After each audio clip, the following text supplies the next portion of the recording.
La peor película del cine peruano es la mía, Un marciano llamado Deseo, que no se les olvide. Nosotros veníamos de Anastasia, pues, de hacer cine de guerrilla. La persona más elegante, educada y exquisita, capaz de escribir las cosas más aberrantes y escabrosas. En esta época de transhumanismo, de transvestis, de transformismo, había pensado en Coco Marusic. Ahí fue que tú me hablaste de Javier Temple por primera vez, pervirtiendo todo el concepto, ¿no? El miserabilismo latinoamericano. Claro, la pornomiseria. La historia de amor entre un chavetero del Callao, presidiario del penal Sarita Colonia, y una señorita sanisidrina de una familia muy rica y muy católica. Era terrorismo estético.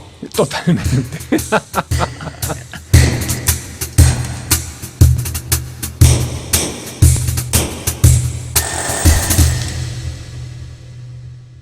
Hola amigos, yo soy Javier Ponce y esto es Ausencia Cultural. Hoy tengo el placer de presentar a un escritor y cineasta. Es posiblemente la persona más elegante, educada y exquisita que yo conozco, pero es capaz de escribir las cosas más aberrantes y escabrosas. Con ustedes, Antonio Fortunic. Qué bonita presentación, además que exacta. Es verdad, pues, Antonio. Bueno, de algo se tiene... Sí, bueno, es mi erótica, entendiendo erótica como aquello que te lleva a crear, que te lleva a escribir, que te lleva a hacer cosas, ¿no? Hay gente cuya erótica era el poder, Vargas Llosa, por ejemplo, ¿no? Hay gente cuya erótica era esta decadencia, esta degradación, esta casi suicidio social que tienen los poetas. Esa era la erótica de Roberto Bolaño, por ejemplo, ¿no? Mi erótica es lo sexual en todas sus manifestaciones, ¿no? En las manifestaciones más extremas, hay que decirlo. Las transgresiones, básicamente, ¿no? Porque vivimos en una sociedad tan conservadora que para mí es importante que vivan estos personajes tan transgresores. Eso es lo que me lleva a seguir y a seguir y a seguir, por más que a veces sudo tinta escribiendo esos cuentos, ¿no? A mí lo que me encanta además es la intimidad que uno logra escribiendo una cosa que solamente en el momento en el que el lector se aproxima a tu historia, tiene esa intimidad contigo y con tus personajes, ¿no? Cada historia y cada situación te va a dictar la manera como debe ser narrada. Porque a mí lo que me interesa es trabajar con el inconsciente de los personajes, no como de pronto un zarpazo que sale del inconsciente los toma por asalto. Hay veces en que efectivamente la narración es muy íntima, está muy cercana al personaje y al lector. Pero hay otras, por ejemplo, cuando estás narrando algo inimaginable, algo tremendo, tan tremendo que es imposible meterse en la cabeza del personaje, que es más conveniente narrarla desde afuera, con una prosa muy limpia, muy corta, muy casi como si estuvieses viendo una película. Me parece genial. Además has dicho la palabra clave, película. Vamos a comenzar por ahí. Bueno, vamos a comenzar un poco antes, ¿no? Porque tú estudias arquitectura en los años 80. Correcto. Estuviste en la Facultad de Arquitectura de la Ricardo Palma, en el grupo de trabajo de Juvenal Baraco, nada menos. Nada menos, así es. ¿Cómo fue esa experiencia? Bueno, cuando a nosotros nos hacían los tests de vocacional en el colegio, siempre me salía escritor. Pero por supuesto a mis padres pues se les pusieron los pelos de punta. Y como no me iba a pelear con ellos, hice lo que hace mucha gente que tiene inclinaciones artísticas y cuyas familias no les gusta mucho eso, que fue meterme a arquitectura. Siendo una carrera que te exige y necesitas una disciplina, es también muy creativa. El abuso de la modernidad en la arquitectura fue tan espantoso, se hicieron cosas tan horribles, que donde primero entró el movimiento posmoderno fue en la arquitectura, se rompió con todo. Las Vegas es un buen ejemplo de eso. Las Vegas era burlarse de la razón, de la racionalización que nació con la Ilustración, burlarse de la modernidad. Con mal gusto, era casi un alarido de irracionalidad y de mal gusto, pero tenía una razón filosófica de fondo. Yo les hablaba de esto a gente que estudiaba letras, por ejemplo, en la Católica, o que estudiaba cine en la de Lima. No tenían idea de lo que les estaba hablando. Podríamos decir que la arquitectura te dio la disciplina, Así es. la libertad creativa, pero también la ruptura.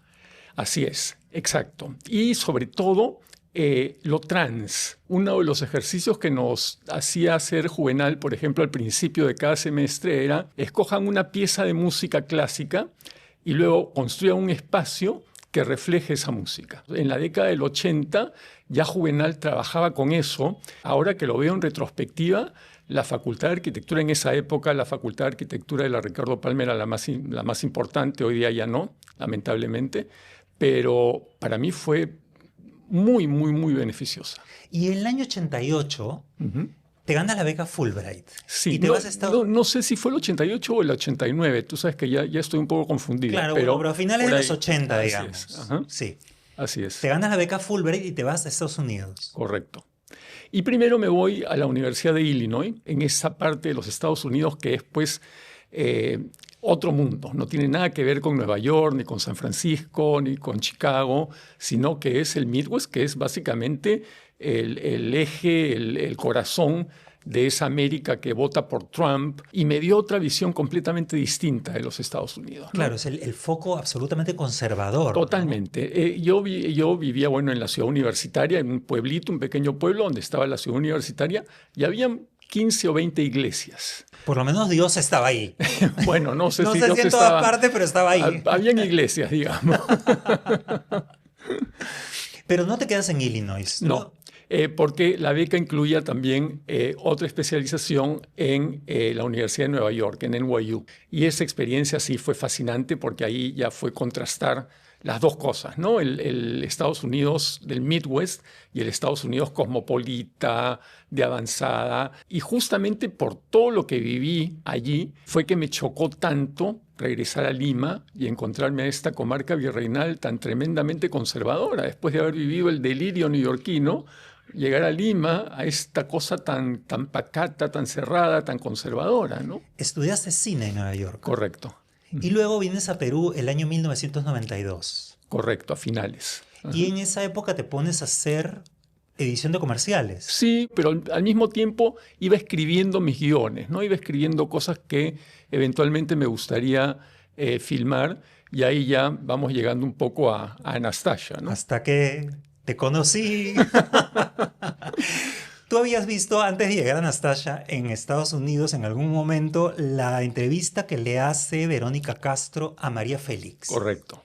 Una noche mi roommate y yo estábamos zapeando y de pronto caemos en un canal en español en el que Verónica Castro le está haciendo esta entrevista a María Félix. Y la cosa era tan delirante, tan irracional. Habían traído su departamento, todos los muebles, las cortinas, las alfombras de su departamento en París y habían armado el set en Televisa. Y después de cada segmento pasaban fragmentos de sus películas.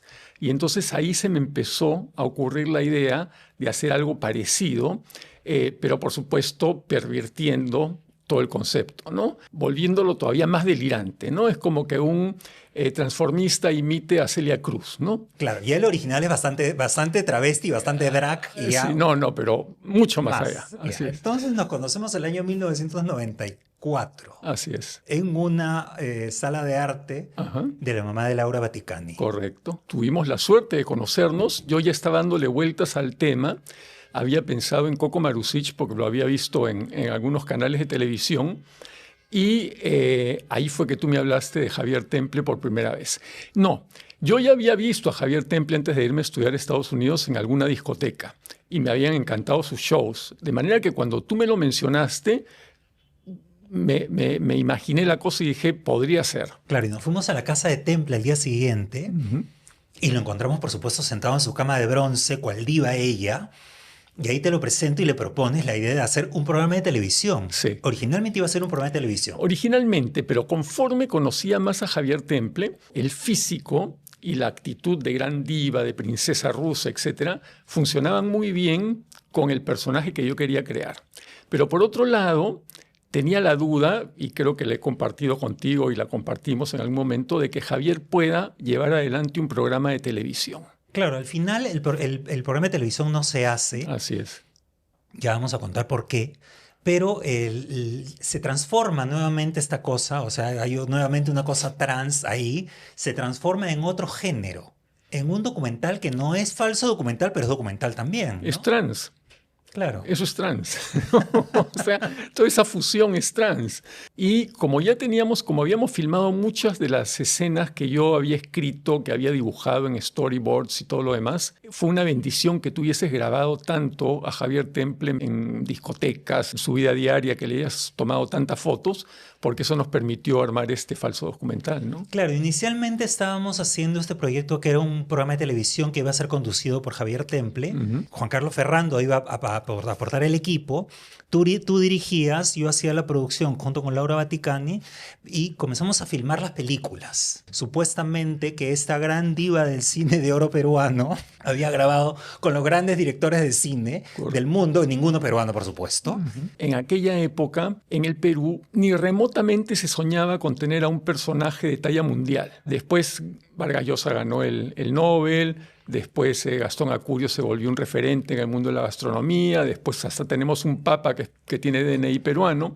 Pero en el Juan Diego Flores. Juan Diego Flores también. ¿No? Pero en el año 94, pues no. Era una cosa un poco perversa de mi parte darle a los peruanos lo que más anhelaban, ¿no? Que era una gran diva, así de talla mundial, que hubiese trabajado con Hitchcock, con Ford Coppola, con Visconti, con todos los grandes, pero siendo interpretada por un tipo tan transgresor y tan contracultural como Javier Temple, ¿no? Era el bombón envenenado. Coco Marusic, a quien yo considero una gran artista y me encanta y todo lo demás, no hubiese tenido el efecto que tuvo Javier Temple, ¿no? Era realmente, si queríamos quebrar algo, había que hacerlo a fondo y en ese sentido la Temple era perfecta. Entonces hicimos estas películas que eran una pequeña escena que te cuente absolutamente toda la película, ¿no? Entonces comenzamos primero... Puede haber sido La Florista. Puede haber sido La Florista que lo grabamos en el Florentino, ¿no? Sí. Pero no se sabe el director. Esa película está inspirada en Sara Montiel. Sara Montiel es un delirio. O sea, las películas de Sara Montiel son lo más delirante que hay en el mundo. Se sube en el Titanic se hunde, ella se salva, el marido se muere, o se mete de monja, unos ladrones se meten al convento, violan a las monjas, la violan a ella, salen cinta. O sea, sus películas siempre son extremas. Me provocaba hacer una especie de película de Sara Montiel, pero interpretada por la Temple, en la que, claro, ella redime a un alcohólico. Decía Flores, caballero. Luego hicimos Poseída por el demonio. No, creo que Poseída por el demonio fue después. ¿Eh? Bueno, no importa el orden. No importa el orden. Bueno, hicimos Séptimo Otoño. Séptimo Otoño es Bergman a la vena. Ya lo que hizo Almodóvar con Tacones Lejanos, que fue tomar una historia de Bergman y darle la vuelta y volverla posmoderna, tiene un doble juego al tomar nosotros Almodóvar y darle la vuelta para regresar la historia a Bergman. Bergman hizo Sonata de Otoño, en la que hay una relación madre-hija de amor-odio compleja, media incestuosa, y Almodóvar toma esa idea y la lleva a la posmodernidad.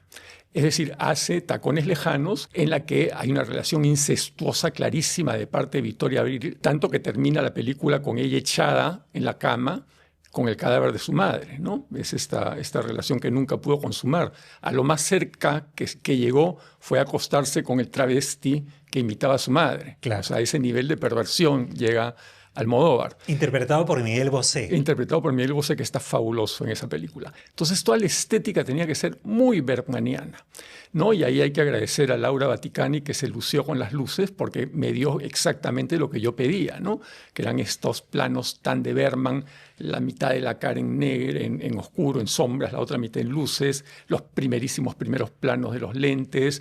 Todo era muy Bergman, y el problema era el sueco, ¿no? Cómo hacerlos hablar sueco. Entonces, tenía un libro con todas las películas de Bergman y que tenía los créditos de cada una de las películas. Entonces iba sacando los nombres. Por ejemplo, el gran director de iluminación de Bergman era Sven Eklund, pero acá en la película lo usamos para que la Temple diga, ¿pero qué pasa? Skip. Vad? Sven Eklund. Was haben wir Eklund Jonsson? Además, estamos hablando del año 92, cuando no había pues, cómo googlear nada. 94, y tampoco había gente que hablara sueco a nuestro alrededor. No. ¿Pero para qué? ¿Para qué? Mucho más bonito era sacar los nombres de los créditos. Entonces Antonio hizo este texto impronunciable, lo puso en unas pizarras blancas, y la Temple ahí leía, y la hija también leía este texto absolutamente imposible. Eso fue pesadillesco, porque claro, si la Temple tenía problemas para aprenderse un texto en español, Imagínate estos parlamentos en sueco, ¿no? När en Jaycee interpreta Wiener Opernbach med den sista saden. Svalorna. Sista paretut, Lustergarten, Erland Bach, Niederrechner, Beethoven. Y luego, nuevamente, Almodóvar se mete a la idea, que nunca se sabe si realmente efectivamente la película la produjo y la dirigió Almodóvar o no, que es poseída por el demonio. Podría haberlo hecho Almodóvar porque hizo Hábitos Oscuros, ¿no? Que tiene todo este juego con las monjas en situaciones extremas. O sea que podría haber sido tranquilamente sin ningún problema. Esta película ha sido elegida por la Academia Francesa de Artes y Ciencias como una de las 10 mejores de todos los tiempos. ¿Tu padre va a misa? Sí, hermana, sí va. ¿Tu madre comulga? Sí, hermana, sí. Madame Butterfly fue también un delirio porque la Temple estaba disfrazada de geisha. Claro. Y eso fue bien difícil de manejar también, ese rodaje. Sobre todo por el niño. Filmar con un niño siempre es difícil, pero este niño era un niño de 2 años. Además, ese día al estudio de Juan Carlos Ferrando llegaron pues 50 personas porque ya todo el mundo estaba interesado con lo que estábamos haciendo. La Temple estaba de mal humor porque se estaban demorando mucho en peinarlo y qué sé yo. Y el niñito ese estaba sentado en el set y de pronto ve entrar a la Temple con el kimono y la cara pintada de blanco y el peinado japonés. Y claro, se pone a llorar. Conseguimos calmarlo de alguna manera y bueno, hacer unas cuantas tomas que... Sí, Pinkerton, es tuyo. Toda la ópera, las 4 horas o las 3 horas de la ópera están en esos 4 minutos y con todas las libertades que uno se pueda tomar porque la música no coincide exactamente con el momento en que Madame Butterfly se mata en la ópera real, pero eso es irrelevante. Lo importante es el momento dramático y que eso quede hacia ahí. Claro, no importa. De la referencia y la realidad finalmente no importa. A ti nunca te ha importado, Antonio. Respeta la realidad, por favor. Luego nos fuimos a grabar Abandonata. Trajiste la película absolutamente resuelta como siempre, porque además Antonio era el que reescribía todos los guiones y traía unos storyboards absolutamente meticulosos, justamente porque no confiabas en la cámara del gordo Ferrando. O sea, tenía una buena cámara, pero un mal gusto para editar. Digamos que él siempre estaba pensando en hacer un chiste de todo, ¿no? Sí, y lo que me gusta de Abandonata es que es el clip que salió más parecido, prácticamente exactamente igual a como yo me lo imaginé. Me imaginé el blanco y negro, me imaginé las baquianas de Villalobos y me daba toda esta atmósfera decadente de fin del siglo XIX, una mujer muy dolida, abandonada, caminando por esos acantilados sin que nosotros, la audiencia, sepamos si se va a matar o simplemente ya no puede más con el dolor y la melancolía, ¿no? Claro, nunca se resuelve eso. Nunca se resuelve. Ni resolveremos tampoco el misterio. Pero lo bonito era verla caminar por estos farallones con las olas reventando y levantando la espuma. Es una escena muy poética, muy fuerte, tanto que cuando mucha gente ve la película, Anastasia, piensan que se acaba allí, que es el final. Y no es el final, ¿no? Hay todavía 15 minutos más de película. Claro, es solamente es el final de ese clip. Uh-huh. My name is Dolores, and my husband was killed in the revolution. I come from Durango. Ya habiendo tenido varios clips e intuyendo tú el cansancio de Javier Temple, decidiste hacer un programa de piloto. Ferrando pues quería llegar a la televisión porque ese era su mundo, su padre venía de la televisión y entonces él estaba obsesionado con llegar a la televisión. Yo dije, bueno, pues ya hagamos el piloto, sabiendo que la cosa no iba a ir por ahí. En esa época todavía estaba muy fresca la guerra con el Ecuador. Creo que todavía no se había resuelto completamente, habían escaramuzas y qué sé yo. Y entonces el guión era sobre un soldado peruano, que hasta donde recuerdo al chico que consiguió la producción, conseguiste tú, era un machazo, era un tipazo, tenía un cuerpazo, a un modelo, ¿no? Julián Ferrer. A Julián Ferrer, que iba a contar su historia, ¿no? Una especie de programa como Linda Guzmán, una cosa así, que se había enamorado ahí en las trincheras, en la selva, en la frontera con el Ecuador, de un soldado ecuatoriano que también era un tipazo, pues, ¿no? Entonces era el drama de este hombre, porque claro, había una guerra de por medio, ¿no? Y habían vivido pues unos días de pasión en medio de la guerra, ¿no? Pero luego se habían tenido que separar justamente por la guerra, entonces iba a contar su drama. La Temple no pudo pues con eso, ¿no? O sea, no pudo llevar la entrevista que hubiese sido un delirio. O sea, eso hubiese sido un delirio. Bueno, y en esto que no funciona, él te traslada a ti la responsabilidad de su inseguridad y hay una pelea que es irreconciliable, ¿no? Después tratamos durante varias semanas de que ustedes se volvieran a juntar, pero fue imposible. Exactamente. Y entonces ahí entras tú con todo tu archivo. Y ahí sí, mira, eres el documentalista por excelencia de la comunidad gay, de la historia gay del Perú, porque habías documentado la Temple hasta cuando se ponían las pestañas postizas. O sea, tenías todo. Con la colaboración de Laura, ¿no? De Laura Vaticani, nos juntamos los tres, empezamos a armar la cosa y tuve que reescribir todo el proyecto original para hacer un falso documental, ¿no? Claro, y armas este documental llamando gente para que interprete personajes como la maestra de arte dramático, la amiga íntima, pero nunca les dijiste que estabas haciendo un documental falso sobre una persona que no existía y que en realidad era un travesti. Es que si les hubiésemos dicho, pues no hubiese funcionado, no hubiese tenido la naturalidad que tuvo, ¿no? Ellos están muy bien, el psicólogo, la maestra, la amiga íntima, ¿no? El actor, el rival, que también es un divo, ¿no? Jaime Lema. Y claro, después sí se les mostró la película ya hecha, ¿no? Claro, Jaime sabía porque él interpreta al borracho en La Florista. También, exactamente. Claro. Pero me acuerdo que María Teresa Casenave, que hace de la maestra, cuando vio a Anastasia ya hecha, editada, se emocionó y vino a mi casa y preparó una raviolada con una receta que ella tenía porque estaba encantada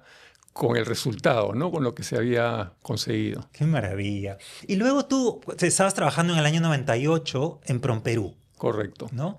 Y entonces este documental, falso documental, porque por un lado es falso documental, pero hay que decir que también, como hay tanto material de archivo, es un reflejo también de una época. Totalmente. Entonces, en realidad también podría ser considerado un documental. Es que Anastasia tiene muchísimas lecturas, por eso es que no ha envejecido. Porque es una película trans, es una película que documenta una época, es una película pionera en la posmodernidad en el Perú. En el año 94 casi no habían manifestaciones artísticas posmodernas en el Perú.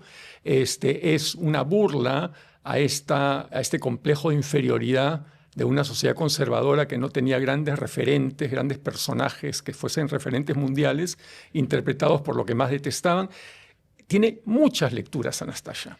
Por eso es que 30 años después sigue siendo tan actual y sigue viéndose tan fresca, ¿no?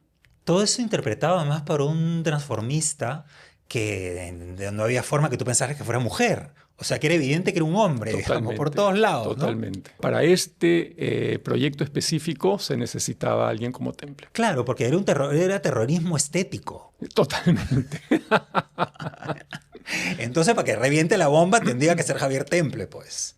Porque a Marusix además lo estaban recibiendo ya en la pantalla de la televisión y ya lo conocían. Coco se parecía demasiado al estereotipo que te vendía la televisión en ese entonces. De lo bello. Podría haber aparecido en un comercial de shampoo, de maquillaje, cualquier cosa.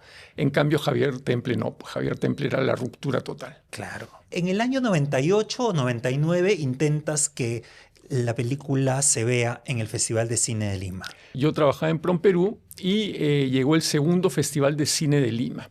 Y entonces el sector cultura se dio cuenta de que ese festival era muy importante para la imagen del Perú en el extranjero. Y entonces Promperú decide asociarse con el Centro Cultural de la Católica con una bastante fuerte cantidad de dinero, y a mí me designan como el enlace entre Promperú y el Centro Cultural. Entonces yo trabajaba muy de cerca con Edgar Saba y con Alicia Morales, que eran los directores, ¿no? Y en una de esas, conversando con Edgar, le comento de esta película que yo había hecho. Me dijo, ay, quiero verla. Me dijo, me da curiosidad.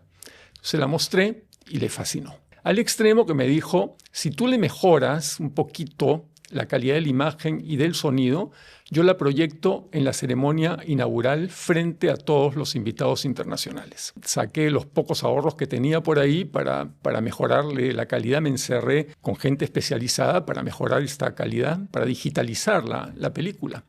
Y en el interín, Edgar se le enseña también a varios críticos de cine, cuyos nombres no vale la pena recordar, pero sí habría que decir que eran los más importantes de la época. Esos que aparecen siempre en la televisión, que aparecían siempre en la televisión, en los periódicos, etc. Que tenían sus revistas universitarias. Tenían revistas, eran profesores en la Universidad de Lima, etc. Y ellos le dicen a Edgar que la película no tenía verdad, que le faltaba verdad.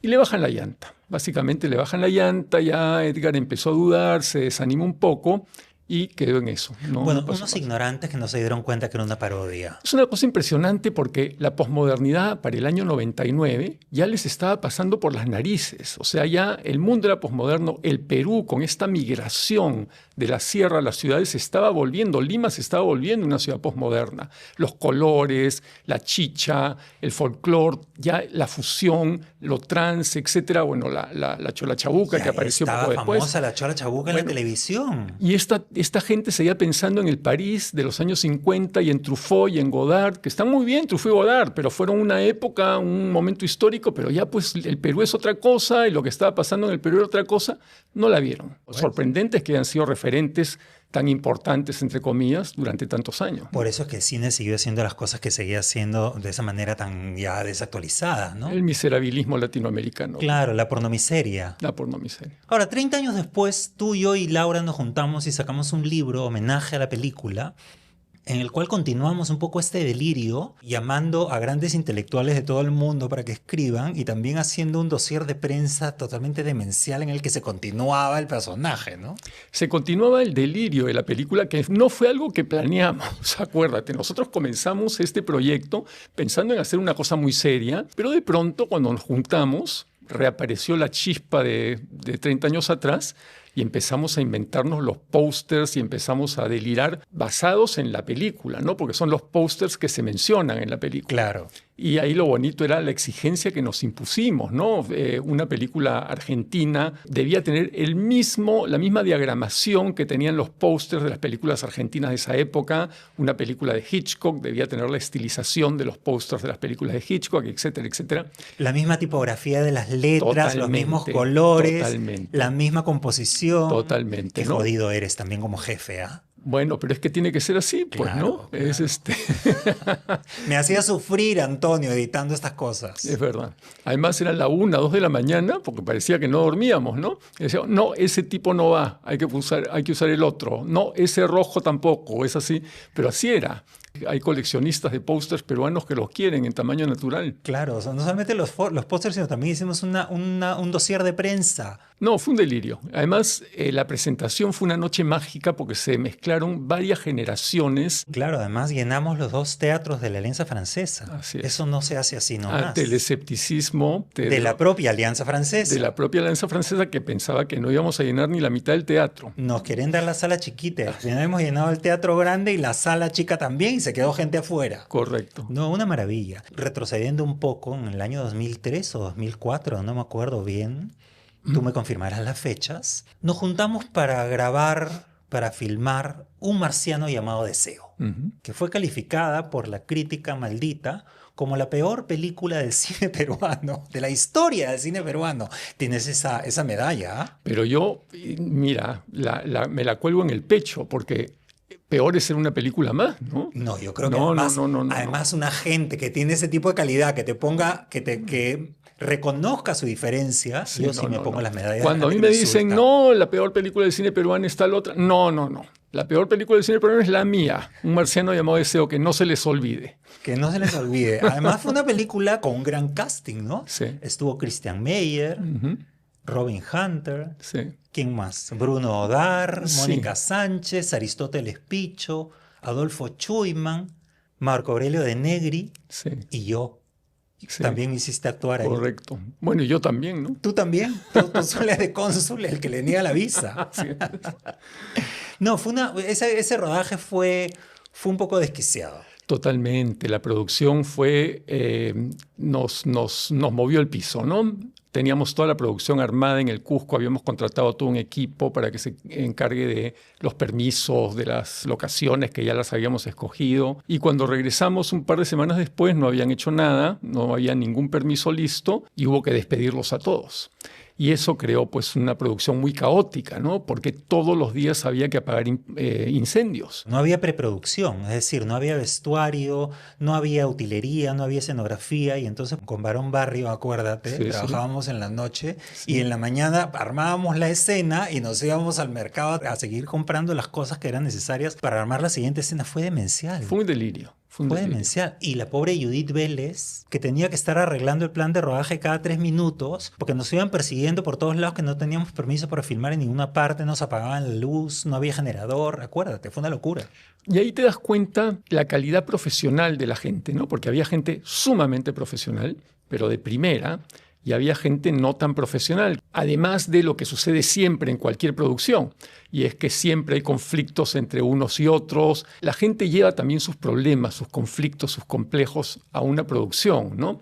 Es por eso que hacer cine es tan difícil, porque no solamente dependes de muchas cámaras, de dinero, de tecnología, de muchas personas, sino que todo este equipo lleva sus problemas. Entonces, lidiar con todo eso fue realmente como un cargamontón. Claro, pero nosotros veníamos de Anastasia, pues, de hacer cine de guerrilla. Así que Totalmente. cumplimos nuestro tiempo y no nos Había- quedamos ni un día más, Antonio, acuérdate. Sí, no, había que hacerlo. Era con cámaras alquiladas. Sí, Entonces, no no podíamos pasarnos. cada día de rodaje era un montón de dinero que no se podía tirar por la ventana. Así es. No podíamos. Ni Cada hablar. día en el hotel, cada día de comida, los actores había que pagarles, o sea, no se podía dejar ni un solo minuto sin grabar. Sí, no.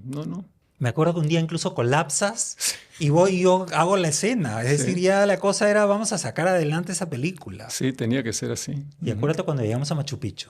Sí, bueno, pero ahí los problemas con las licencias, con lo que no había, con lo que debió estar, con lo que no estuvo, y bueno, gente pues que no colaboró. Bueno, pero cuenta, pues hay que contarle a la gente qué cosa pasó. No teníamos permiso para grabar en Machu Picchu y entonces decidimos entrar subrepticiamente con la cámara escondida en la mochila, que primero entraban los actores, luego entraba uno, luego entraba el otro y solamente iba a ser cámara y nada más. Y se le ocurre a la camarógrafa entrar con el equipo de la cámara, los luminotécnicos, con todas las luces, los aparatos y obviamente rápidamente detectaron que queríamos filmar adentro y no nos dejaron grabar en Machu Picchu. No, así fue. Por eso la toma de Machu Picchu está hecha en croma. En croma. Fue una producción pesadillesca. Sí, y luego Sacsayhuamán tampoco nos dejaron y tuvimos que hacerlo en un terral en Cineguilla, acuérdate. Me acuerdo, pero perfectamente, como si fuese ayer. Así Y en fue. esa época tú hiciste una figura para captar fondos que eran los socios, es decir, la gente se asociaba. Es que yo siempre he pensado, como liberal que soy, que el Estado debe enfocarse en 3 cosas, básicamente. Ahí debe invertir todo y debe ser superior a todo lo demás, que son salud, infraestructura y educación. Los colegios nacionales deberían competir de igual a igual con los privados, la salud debería ser impecable y la infraestructura para que la gente pueda desarrollar sus negocios, sus capacidades, debe ser también de primera en todo el país. Todas las demás áreas deberían estar en manos de la sociedad civil organizada. Las artes deben estar subvencionadas, digamos, no por un Estado, sino por una ley de mecenazgo, que permita que cualquier persona jurídica o natural destine una parte de sus impuestos a actividades culturales. Allí se daría el gran despegue de la cultura en el Perú. Porque si tú quieres hacer una película feminista, te vas a buscar a mujeres feministas, a empresarias feministas, etcétera, y les pides el 5% de sus impuestos, van a estar felices de no dárselas al Estado y dártelas a ti para que hagas una película con la que ellas comulgan. Igual si quieres hacer una película sobre Velasco, si quieres hacer una película sobre gays o para lo que sea. La sociedad civil organizada debe encargarse de todo eso, porque de otra manera el Estado termina convirtiéndose en algo muy parecido a lo que es el mercado. Hay gente que hace marketings, hace estudios, focus groups, para ver qué está de moda. Están de moda los vampiros o está de moda la música popular. Hay que hacer música popular, hay que hacer vampiros y hacen películas para ganar plata. Hay gente que vive del Estado y que quiere el dinero del Estado y dice, ¿qué gobierno tenemos ahora? Pedro Castillo, prosenderista. Ya, no podemos hacer apología de Sendero, pero hablemos pues de la mujer de Abimael Guzmán. Entre una empresa neoliberal, capitalista, productora, que lo único que busca es el lucro y que está haciendo análisis de mercado para ver qué quiere la gente, y estos otros directores que están buscando auspicios del Estado para producir una película y que están viendo quién está en el poder para, según eso, escribir el guión y ver qué puede funcionar mejor, no hay ninguna diferencia. O sea, las dos cosas son perversiones y ahí no hay autonomía. Claro, porque el arte ya deja de ser arte y se convierte en producto. Totalmente. Tanto para un lado como propaganda, como producto para vender al mercado. Tú escribiste un guión fantástico que la primera vez que yo lo leo me quedé imbécil, lo he leído tantas veces, felizmente pude fotocopiarlo y anidarlo y lo tengo en mi casa y lo he releído varias veces, que se llama como Dios manda. Ujú. Eso para mí es una joya. Mira, yo confío en que muy pronto, más pronto que tarde, la inteligencia artificial nos permita hacer películas desde nuestra computadora, sin necesidad pues de grandes capitales ni de tanta tecnología, incluso que nos permita crear a los personajes tal como los imaginamos. Si tú piensas en la literatura es un arte en el que tú consigues poner en palabras, poner en lenguaje, no hay que olvidar que el lenguaje es una tecnología, poner en lenguaje emociones. El día que la inteligencia artificial permita hacer películas en tu escritorio, en tu computadora, sin salir de tu casa, estaré encantado de producir como Dios manda. Como Dios manda. Imagínate, el clímax de mi película es en la Catedral de Lima. Es imposible que te dejen filmar en la Catedral de Lima. Es imposible reconstruir la Catedral de Lima en un estudio. Es imposible, así te diesen en el supuesto negado de que pudieses entrar, iluminar la Catedral de Lima, llenarla de gente. O sea, porque además es el protagonista que se está metiendo al Opus Dei y su gran despedida a la mundanidad es en la Catedral de Lima. En una computadora lo haces con 4 clics. Ese va a ser como el salto del Paleolítico al Neolítico. Eso está a la vuelta de la esquina. Sí, pues ya estamos ahí, ¿ah? Ya estamos muy cerca. ¿Qué es lo que tú sí has conseguido en la literatura? Tú dejas el cine justamente por todos estos escollos y pasas a la literatura, que es un arte en el que tú sientes la libertad de poder crear un mundo que te pertenece por completo. Claro que es reconstruido siempre por cada uno de los lectores, pero que digamos que tienes el control y no tienes que enfrentarte al otro. Correcto. Una de las cosas que más me perturbó del cine es la falta de libertad creativa. La literatura es la más autónoma de las artes, porque hasta para componer un vals necesitas una guitarra, mientras que en la literatura tú, con lápiz y papel, puedes crear obras maestras. Poemas de la Edad de Oro han sido escritos en servilletas y están en la historia de la literatura universal. La arquitectura, la dramaturgia, el cine, la música clásica, la pintura, todo necesita de algo más. En la literatura no. Lápiz, papel y si quieres una superproducción, una computadora con un Word, un sistema de Word y una oficinita donde nadie te moleste. Por eso es que el boom de la literatura latinoamericana funcionó tan bien, porque no tenían complejos de inferioridad con respecto a los creadores del primer mundo. Claro, las superproducciones. En cine tú veías Apocalipsis Now de Francis Ford Coppola desde el Perú o desde México o desde Colombia y te quedabas traumado de por vida. ¿No? 15 helicópteros con la cabalgata de las Valquirias volando encima de la selva. En la literatura no hay eso, pues. En la literatura tienes exactamente las mismas herramientas que cualquier escritor del mundo. Eso es libertad.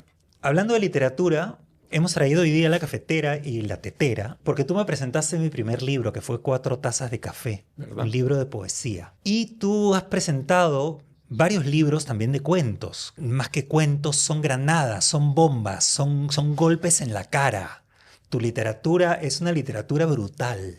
Tu primer libro es Criaturas Exquisitas, que originalmente iba a ser una novela. Correcto. Yo originalmente quise escribir una novela. Y en el transcurso, en el proceso, me di cuenta que ciertos fragmentos de la novela, aislados, funcionaban como cuentos, pero muchísimo mejor que en esta cosa extensa que era la novela. Y ahí me di cuenta de que mi verdadera orientación es la de ser un cuentista. Uno no escoge si va a ser cuentista o va a ser novelista o va a ser poeta. Es un poco el género que lo escoge a uno. Y tampoco escoge sobre qué va a escribir. Ahí está el inconsciente, lo vivido, las rebeldías, etcétera, etcétera. De manera que lo que le agradezco tanto a la literatura es el haberme permitido encontrar mi propia voz. Al no tener que preocuparme por todos estos temas de producción, si la Temple llegará borracha o no llegará borracha a la filmación. Si la prensa dirá que tu película es una película de mierda antes de haberla visto, que también te sucedió, pasó. Pero en lugar de preocuparme de todas esas cosas, sentarte a escribir era el paraíso, la libertad total. Y eso es Criaturas Exquisitas. Lo que trabaja son las pulsiones, ¿no? Son estos personajes que de pronto son tomados por una pulsión que sale del inconsciente y son como zarpazos que los meten a ellos y a todo su entorno en un problemón, ¿no? pero lo que me interesaba era narrar gente de diversas clases sociales y en diferentes contextos, ¿no? Hacer el universo, abrir el universo lo más que se pueda. Desde el señorón del Club Nacional hasta el segundo mayordomo de una casa. Y para hacer eso tú renuncias a esta pretensión setentera del estilo, ¿no? Del sello del autor. Tú desapareces como autor para que el personaje muestre su propia manera de contarse. Así es. Lo que pasa es que el estilo es algo muy típico del siglo XIX. Siempre decimos que Borges ha sido un escritor del siglo XIX, genial, por supuesto, pero hay un estilo Borges muy fuerte, la manera de adjetivar, la manera de construir la prosa, la sintaxis, etc. Si entendemos el estilo como esta manera de adjetivar, de construir, de armar la sintaxis, yo creo que es un error que un escritor busque tener un estilo propio. Sobre todo en mi caso, porque si yo estoy trabajando con las pulsiones de estos personajes. Y cada uno de estos personajes pertenece a distintas clases sociales, razas, contextos, etc. No puedes pretender que todas las pulsiones aparezcan con el mismo estilo. Cada pulsión va a aparecer a su manera y hay que darle la libertad a la pulsión para que en el proceso creativo esta aparezca como le plazca y de la manera más verosímil y más potente posible. Ahora, si entiendes ese estilo como lo entendía Abelardo Oquendo, como el temperamento de un escritor, ahí sí estoy de acuerdo de que hay algo que podríamos llamar estilo. Como que se te pueda reconocer, digamos, exacto, en la manera de construir. Exacto. Bueno, Borges era un genio, pero incluso Borges evoluciona. Ni qué decir de Vargas Llosa, ¿no? En Conversación en la Catedral hay 4 estilos distintos o quizá más, y cada estilo va de acuerdo a lo que va narrando. Por ejemplo, en todo el segmento en el que habla de los padres de estos personajes, la prosa se vuelve enrevesada, compleja, difícil, porque es un reflejo de lo que ellos han vivido con sus padres. En cambio, cuando habla del asesinato de la musa, la prosa es de periódico chicha, es como si estuvieses leyendo el Trome y te pasas las páginas corriendo porque es el sensacionalismo, claro, de la prensa. Es policial. Es un policial. Y esa es la genialidad de Vargas Llosa. Y ahí sí regreso a lo de Abelardo Oquendo, ¿no? Si tú tienes un temperamento muy potente, muy enérgico, estás muy convencido de tus ideas, eso se va a ver en tu literatura. Pero ya si lo que tú quieres es una adjetivización tipo García Márquez o Borges, ya tus personajes no son autónomos. Claro, ya se va a notar que lo hiciste tú. Ya le puedes decir a ChatGPT, escríbeme tal cosa como si lo hubiera escrito García Márquez. Totalmente. Claro, a ChatGPT no le podemos pedir que nos escriba algo como Antonio Fortuny porque no lo va a lograr todavía. Lo que pasa es que la inteligencia artificial no tiene dolor y no tiene emociones. Entonces, si tú le pides que te escriba una novela a lo Agatha Christie, probablemente te va a escribir una novela hasta mejor que las de Agatha Christie, porque va a sacar lo mejor de cada uno y te va a escribir la novela perfecta de Agatha Christie. Pero dile pues que te escriba Trilce, sin basarse en Trilce, ¿no? Que te escriba algo nuevo, que sea un nuevo Faulkner, algo nuevo, completamente distinto, que rompa. Son cosas que se escriben desde las emociones, desde el dolor. Acuérdate la famosa frase, ¿no? El arte es una herida hecha luz, de Artaud, que además viene también de un famoso proverbio persa. La herida es el lugar por donde entra la luz. La inteligencia artificial no tiene eso. Quizá en derecho te puede hacer un contrato mejor que un abogado y te puede operar un corazón mejor que un cirujano. Pero ahí no hay que innovar, pues. Así es, pero un arte donde hay que interpretar, donde hay que sentir dolor, donde hay que llevar tu sufrimiento, tus emociones, tu amor, tu desamor a la página o a la pintura o donde sea, yo no creo que por ahí la inteligencia artificial vaya a darnos pelea. Sí, yo creo que tampoco. Es más un instrumento, ¿no? Un Totalmente. programa. Yo no lo llamaría inteligencia artificial todavía. Yo lo llamaría programas de resolución de algunas situaciones, pero todavía... Hay mucha gente, incluso en Silicon Valley, que dice que nos han vendido humo, que llamarle inteligencia es un poco Sí, la inteligencia exagerado. Tiene criterio, básicamente. Y yo todavía no le he visto criterio a estas cosas, ¿no? Esperemos a ver qué pasa. Luego publicas Mi Dios, Sí. que es un libro de microrelatos, que es una edición pequeña de culto. Bien difícil de encontrar. Sí, bueno, ya no hay, ¿no? Ya no. Ya está agotada. Lo interesante de Mi Dios es, ahí me interesaba lo trans, el microrrelato, porque hay mucha gente que dice, la literatura no ha producido nada nuevo desde García Márquez, ¿no? Y sin embargo ha rescatado un género que existe desde las épocas de Boccaccio y quizá antes, que es el microrrelato. Y el microrrelato en esta época de transhumanismo, de transvestis, de transformismo, de países comunistas capitalistas como la China, de sushis de foie gras japoneses y franceses, etc. En y esta época, acevichados, no te olvides. acevichados también. En esta época en que el binarismo, la dicotomía, ha desaparecido, se ha pulverizado. Es importante este pequeño género del microrrelato porque permite fusionar la prosa con el haiku, con el poema, con el chiste, con el ensayo, con todos los géneros que quieras. Te da una libertad tremenda y además tú estás mostrando la punta de la punta de la punta del iceberg y el lector tiene que poner mucho de su parte. Entonces me interesaba explorar ese género y bueno, me salieron estos 20 y tantos microrrelatos. Por eso decía yo que cuando haces las películas de Anastasia, luego ese mismo mood, esa misma aproximación a la historia, que es simplemente sacar lo mínimo indispensable para que la historia se pueda contar, lo aplicas luego en tu literatura. Sí, pero hay una diferencia. En Anastasia tú ves el clip y entendiste toda la película. No tienes que hacer ningún esfuerzo. Ahí está todo. En el microrrelato tienes que esforzarte un poquito más. Tienes que atar cabos. Tienes que ir un poquito más. O sea, tú coescribes el texto con tu lector. Va a haber lectores que no van a entender nada, pero de pronto van a haber muchos que van a ver muchas cosas, ¿no? Incluso cosas que tú no has visto. De manera que sí, pero con más exigencia para con el lector. Acuérdate que había gente que decía que había visto la película completa. Sí. Por ahí te encontrabas con gente que aseguraba y te juraba decir, sí, yo he visto la película completa. Imposible, Popo, la película completa nunca se filmó. Bueno, yo les diría es que sí viste la película completa. En ese clip de 4 minutos está la película completa y el resto de escenas están en tu cabeza. Correcto. Luego sacas una nueva colección de cuentos que se llama Transgresiones Peruanas. En Transgresiones lo que me interesaba era comenzar el texto mostrando al personaje en su cotidianeidad más banal y luego hacerla evolucionar hasta la transgresión más increíble. Y eso evidentemente necesita de muchas páginas. O sea, ya no estamos hablando de cuentos de 4 o 5 páginas como en Criaturas, ni de microrrelatos de 100 o 200 palabras como en Mi Dios, sino estamos hablando de relatos de 20 páginas. Creo que el último tiene hasta 40. Claro, el último era el más difícil porque era la historia de amor entre un chavetero del Callao, ex presidiario del penal Sarita Colonia, y una señorita sanisidrina de una familia muy rica y muy católica.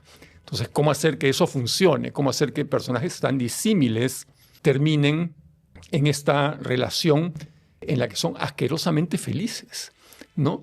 Necesitas 40 páginas, pues, ¿no? Claro, para que la gente pueda creer a la hora que entra en esta evolución del personaje, ¿no? Y se crea todo el ambiente que estás describiendo. Así es. Hay toda una mirada de lo que es la sociedad peruana, de las diferencias de clases sociales, económicas, etc. Pero siempre el tema sexual de alguna manera está metido ahí, ¿no? No, es un tema del que no me puedo escapar. ¿Qué te dio la arquitectura para escribir? Disciplina, y además era aceitar la abertura a nuevas posibilidades. Como te comentaba hace un rato, eso de que tengamos que transformar música en espacio te abre puertas. O sea, dejas de pensar dentro de la caja. Creo que fue eso, ¿no? Pero sobre todo la disciplina. La disciplina. ¿Y qué te dio el cine para escribir? Lo visual. La gente me dice que cuando lee mis cuentos siente que está viendo una película. ¿Qué conservas del cine? Bueno, buenas amistades, ¿no? Me encanta el cine, me encanta la poética de muchos cineastas, me encanta el formato y me he vuelto un estudioso del cine, ¿no? No sé si tú sabes, pero yo dicto clases sobre apreciación cinematográfica, pero a mí no me gusta mostrar las películas completas cuando doy clases. Yo lo que hago es selecciono una buena película, entonces muestro una escena, luego doy mis comentarios, luego muestro otra escena, mis comentarios, y dependiendo de las películas, a veces hablo de la actuación, de las luces, de la poética del director, de las diversas lecturas que no están a primera vista. Hay películas sumamente complejas, 8 y medio de Fellini, Mulholland Drive de David Lynch. Son películas que necesitan verse con cuidado para ver todas las lecturas que hay ahí. ¿Tú las dictas de manera virtual o dictas Sí. también estas clases de manera Bueno, presencial? dicto de manera presencial para ejecutivos del Banco Central de Reserva, para señoras de la colonia judía, pero en general yo tengo el grupo abierto, digamos, o los grupos que me llaman los nuevos, por Zoom. ¿Por qué? Porque tengo gente que está en la planicie, está en Punta Hermosa, está en Los Ángeles, en Santiago. En la época de la pandemia tenía gente que estaba en Santiago de Chile, en Buenos Aires, en Los Ángeles, en México, en Lima, y todos nos juntábamos en el Zoom para estudiar a Almodóvar o a Tarantino o a quien fuese, ¿no? ¿Tú cómo crees que la gente te va a recordar en la historia del cine peruano? Bueno, van a tener problemas, ¿ah? Porque por un lado la gente dice pues que Anastasia es una genialidad, hay gente que dice que eso es cine, lo demás es marketing, y hay otra gente que dice que El Marciano es la peor película de todos los tiempos, así que tengo mucha curiosidad por saber cómo me van a recordar.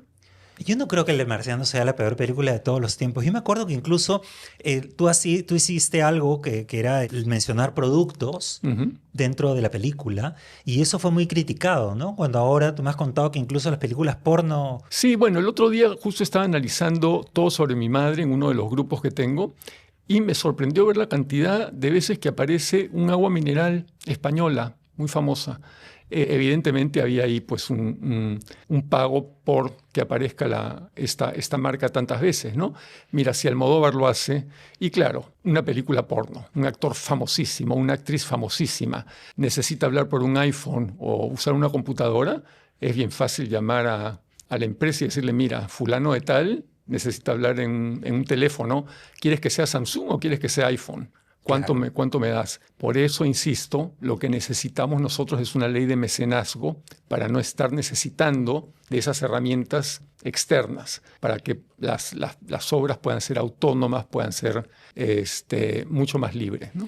¿Extrañas el cine, Antonio? Por ahora no. El día que pueda hacer mi película sentado en mi casa, en mi oficina, en mi computadora, me voy a zambullir de nuevo completamente. Cuéntanos de qué se trató Como Dios manda. Como Dios manda trata de un chico muy pituco de San Isidro llamado Luis Felipe, cuya madre, una señora regia de Lima, está obsesionada con que se case con un duque español, porque eso la va a emparentar pues, con toda la alta aristocracia europea. Pero Luis Felipe se enamora de Winston Pauca, que es un obrero de construcción que vive en Huaycán, cuya madre quiere que se case con una chica del barrio que es muy emprendedora, tiene su negocio de dulces y es evangélica. El final es un final feliz, porque si esto está narrado en tono de telenovela, tiene que tener un final feliz.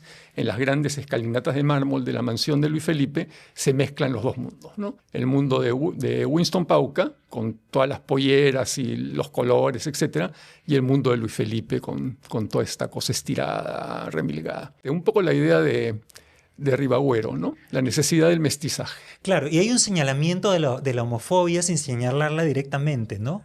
Bueno, en el caso de la familia humilde de Winston Pauca, la homofobia está ahí. A la mamá se le ponen los pelos de punta de que su hijo se vaya a casar o se vaya a juntar con otro hombre, así sea un chico rico, regio de San Isidro. En cambio, en la clase alta, que viaja mucho, que es más cosmopolita, etcétera, etcétera, se les ponen los pelos de punta con que este hombre, este chico, se vaya a casar o se vaya a juntar con un obrero de construcción mestizo aindiado, porque yo quisiera que Winston Pauca sea muy aindiado, ¿no? Un indio guapo, recio, con muy lindo cuerpo. Y además las escenas eróticas entre los dos sería un placer, pero evidentemente hacerlas en computadora, ¿no? ¿Qué actores usarías hoy día, por ejemplo? No, imposible. He buscado por todos lados. No. Además, el guión tiene tanto tiempo que aparecía un actor y decía, este actor podría funcionar perfecto. Pero ya pasaban los años y ya el actor envejecía, se moría, se enfermaba, se iba. No. Hay que generarlos digitalmente. Digitalmente. Sí. Me parece genial. Antonio, ha sido un placer hablar contigo, como siempre. Lo mismo digo. Una maravilla siempre juntarnos. Por eso les decía que Antonio era una persona exquisita, elegante, culta, pero capaz de escribir las cosas más bestias también, ¿no? Tienen que buscar. Todavía se consigue que Criaturas Exquisitas y Criaturas Transgresiones. Exquisitas está en Busca Libre, las dos, Criaturas Exquisitas y Transgresiones Peruanas están en Busca Libre y me parece que en el Virrey todavía tienen Transgresiones Peruanas, me parece. Vamos a poner los links Ya. en la En descripción Busca del Libre, video en Busca Libre. de Busca Libre donde los pueden conseguir. ¿Tus redes sociales te interesa ponerlas o no? Pueden buscarme en Facebook, si alguien está interesado en clases de cine, clases de cine. apreciación cinematográfica, sí, contáctenme con toda confianza. Ya, fantástico, fantástico. No se olviden que tenemos ahora no solamente Crónicas Maricas, sino que tenemos otras Crónicas Maricas que están dedicadas al siglo XXI y también aparte del siglo XX, donde hemos hecho un poco de recuperación cultural de algunos textos de Valdelomar oscuros y por supuesto también hacemos descripciones de los chismes y las cosas horribles que hacían nuestros políticos, nuestros artistas y nuestras personas públicas y privadas, porque yo no tengo ningún pudor en contar las cosas horribles que he vivido y hecho. Antonio, mil gracias. Gracias a ti, un placer como siempre. Un placer inmenso conversar contigo. Hemos estado una vez más con la producción impecable de Sabino Álvarez y con Miguel Horna en los controles de Metro Studio. Con ustedes un beso enorme y una risa inmensa.